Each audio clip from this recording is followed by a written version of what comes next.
Welcome to Middleton Place.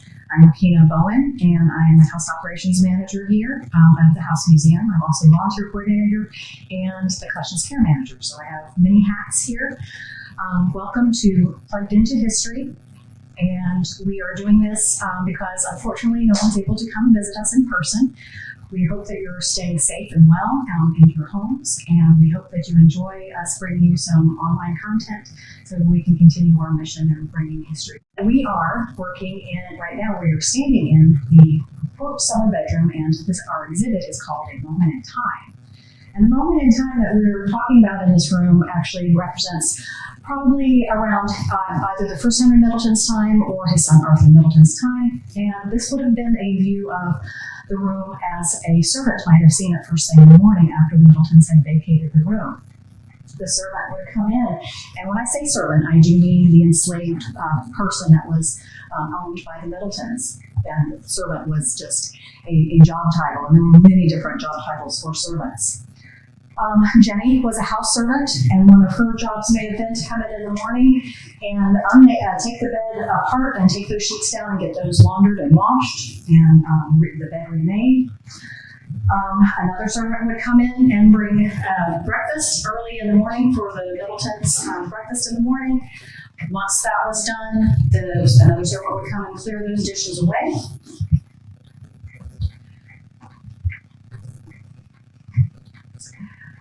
Yet another servant may have been the one that would have to come in the morning and gather the chamber pot and take that out to be emptied.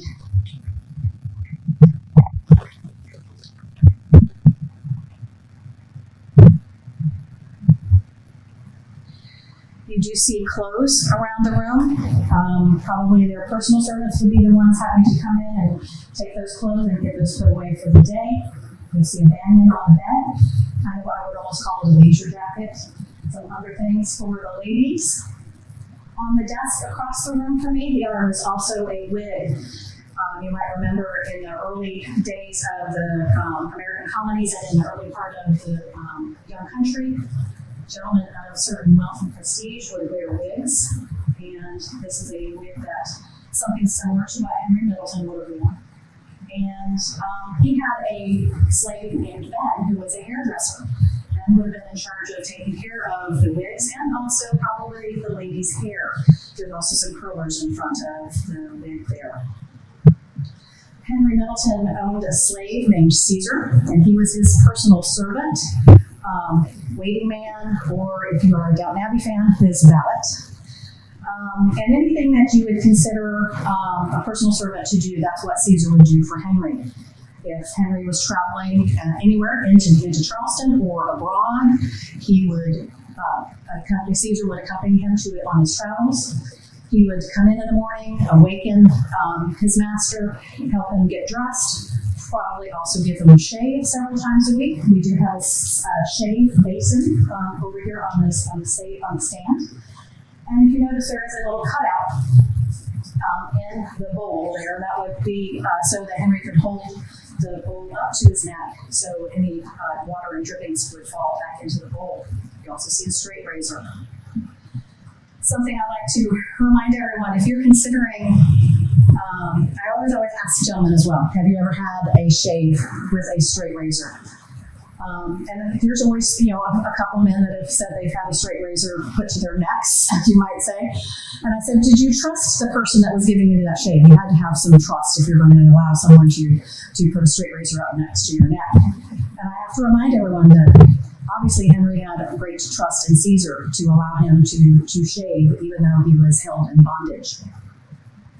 An interesting side note with Caesar, after Henry passed, he did, in Henry's will, did make arrangements for Caesar to be freed. Now, that's not to say that Henry was benevolent and was against slavery. He did own, over his lifetime, around 800 slaves, and of those, we only know of the one Caesar that was freed.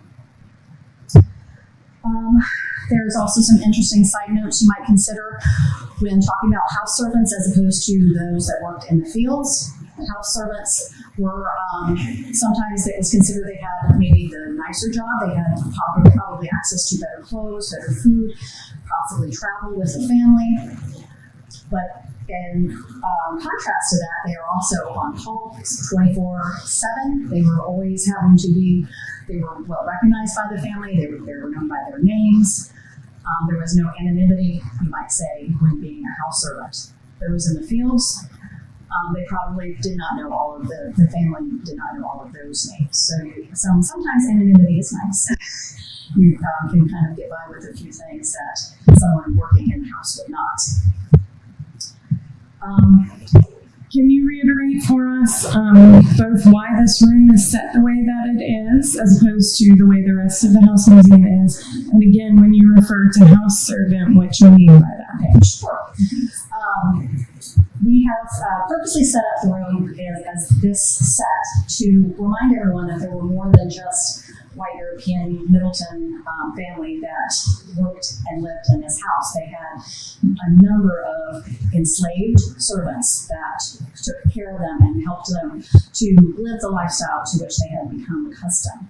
So you would have twice as many as you would think of people that were actually preparing the day for the Middletons, and that was part of their job, you might say. Great, thank you.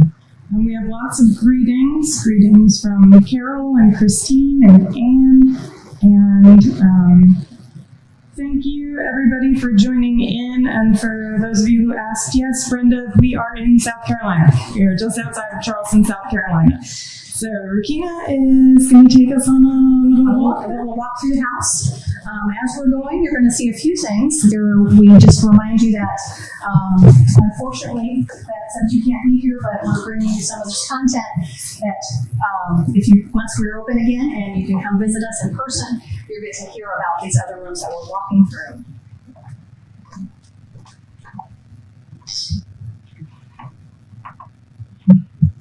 You'll also notice in this room that the bed is made and things are in more static position. Probably more typical of what you're used to seeing in a house museum.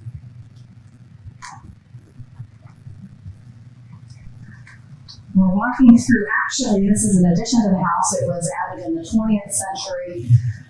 So there's some interesting things. This is our conduit to get to the downstairs.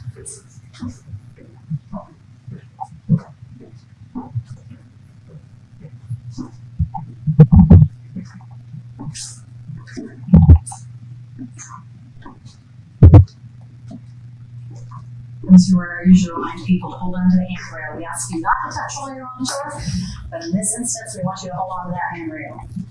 Hi, Ashley. Thanks for joining us. This is the House Museum at Middleton Place in Charleston. It is a north flanker building, not part of the original big house, but part of the residential complex for the Middleton family and the enslaved workers who worked here. All right, now we're in the dining room.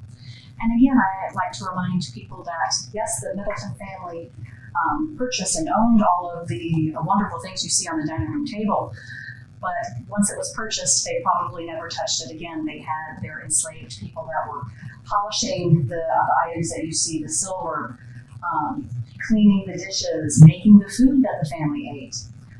Across the room from me is a reproduction livery. This was an outfit that would have been worn by a server for the Middleton family. They would be serving at table. We have developed this outfit from written descriptions of how the liverymen were dressed. And we're going to see some actual authentic buttons in just a minute as we move into the next room. Yeah, can you tell us about that livery? That's a reproduction, correct? It is a reproduction, again created from written descriptions. And of course, there were no photographs that we could go by, so we did have to rely on some knowledge, some history knowledge of how things would have looked, and then some of the written descriptions of what the type of materials that were used.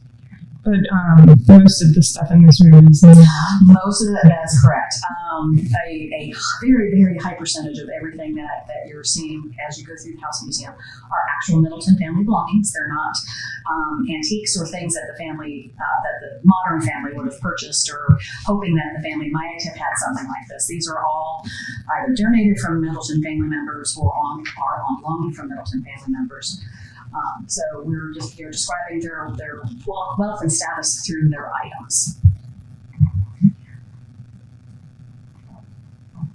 Let's look about some stuff on the table.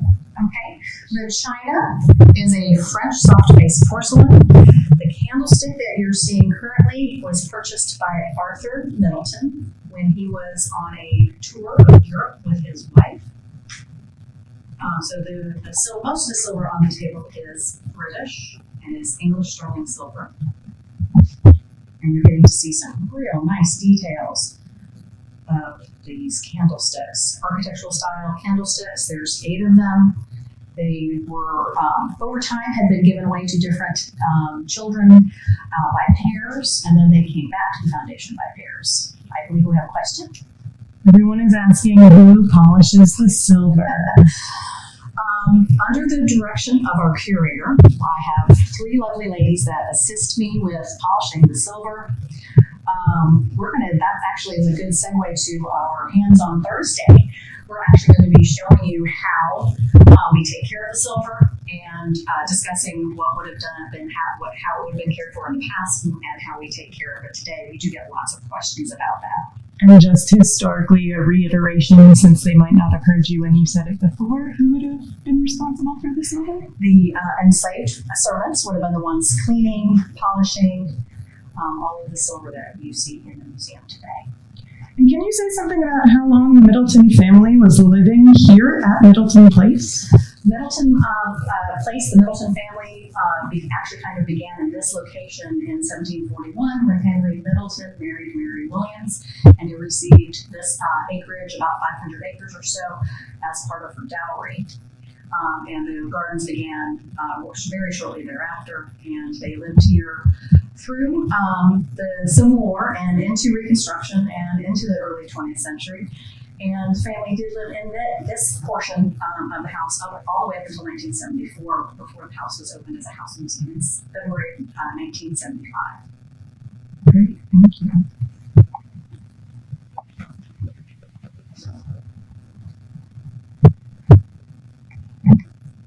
The urn there in the middle of the table was another acquisition by Arthur Middleton.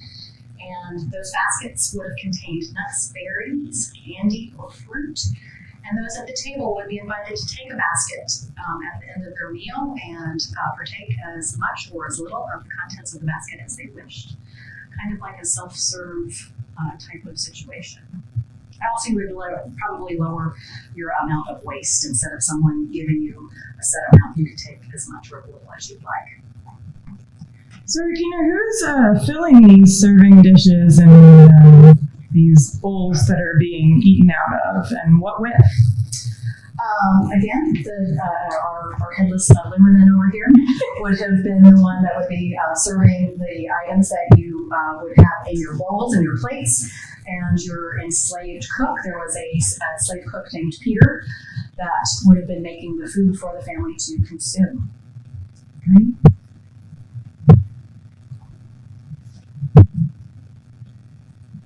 We'll be talking a little bit more about the kinds of food that might have appeared on the tables here at Middleton Place tomorrow for On the Farm Wednesday, and then also on Friday. So everybody stay tuned with us.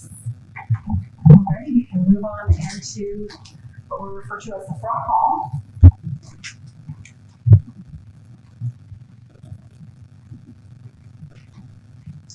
These are some more items that we have on display, helping us remember that there were more than just European white Middleton family members living and working at Middleton Place. There are hundreds of enslaved Africans that lived and worked, toiled at Middleton Place while they were in bondage. And then in the later 19th and early 20th centuries, the freed African Americans that were living and working here. We, in our display here, we have some more silver. The rice spoon that you see in the corner here.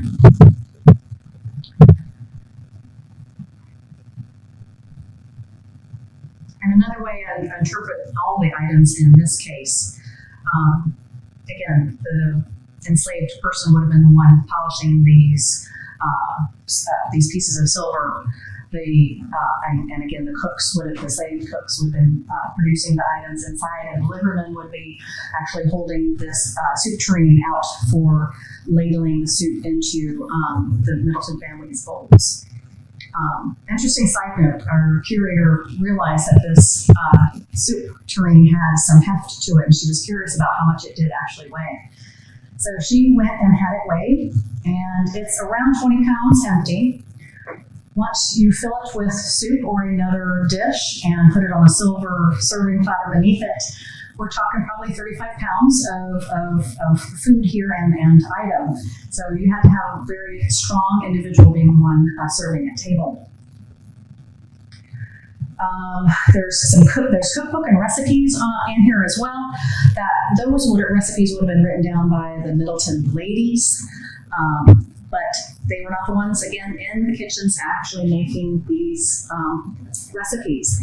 They would be taught to their enslaved cooks how to make all of these things.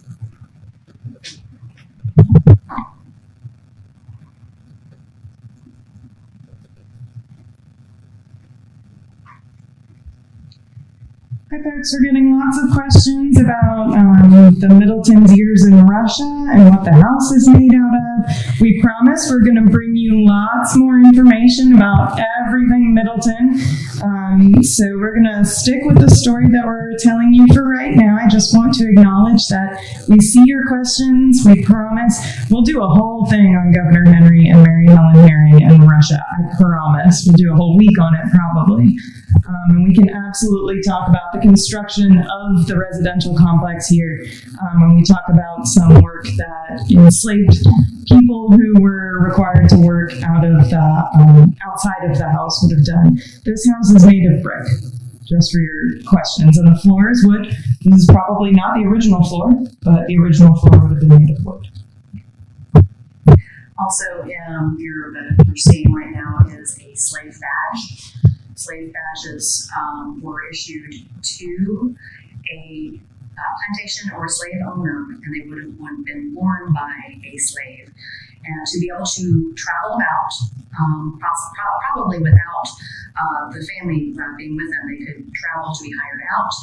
And this would show any slave catchers that might be about that this slave did have permission to be out and about, and they were not attempting to run away. So this was their kind of a way of being able to move out, and that would alleviate a family member having to go along as well. The paperwork is also demonstrating where Williams Middleton had purchased one of these slave badges. Thank you, Digital Middleton Place, for giving that link. If you'd like to learn more about the House Museum, click the link from Middleton Place. You can learn more about the house itself. Here you are seeing livery buttons, and these are actual livery buttons from the outfit we saw in the dining room. These would have completely covered that livery. We would have buttons just like this. So each of the liveries would have had these buttons, and here again you can see the Middleton crest is on that, the rice sheet.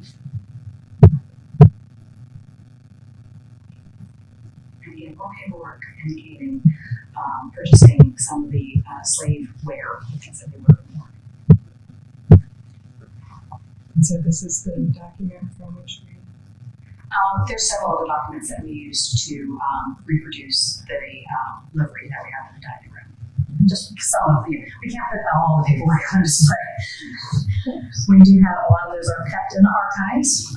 Archives are a safe place for documents and things that are not able to be out in the light of day. And can people access those archives? Very rarely.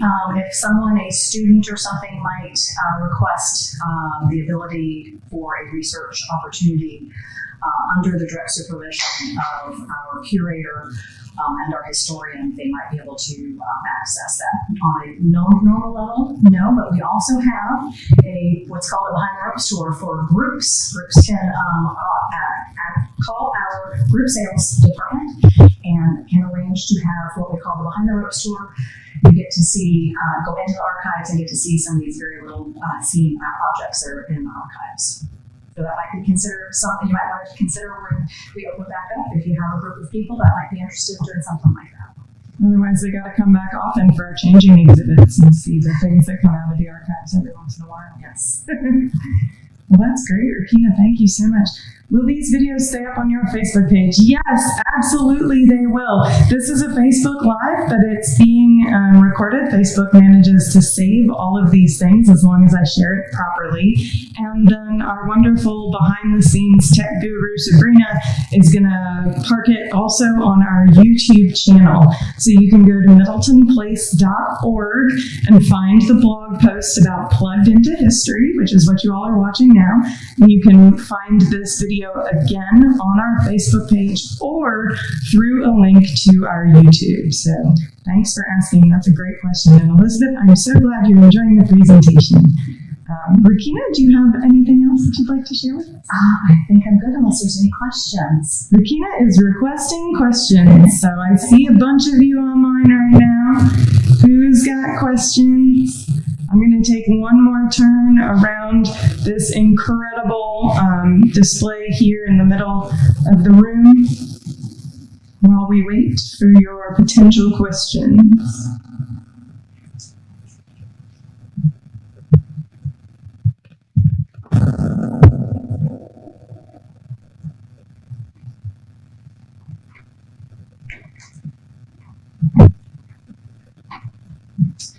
The cookbook that you're seeing there, Carolina Housewife, was a collection of recipes by one of the Middleton moms, or daughter moms.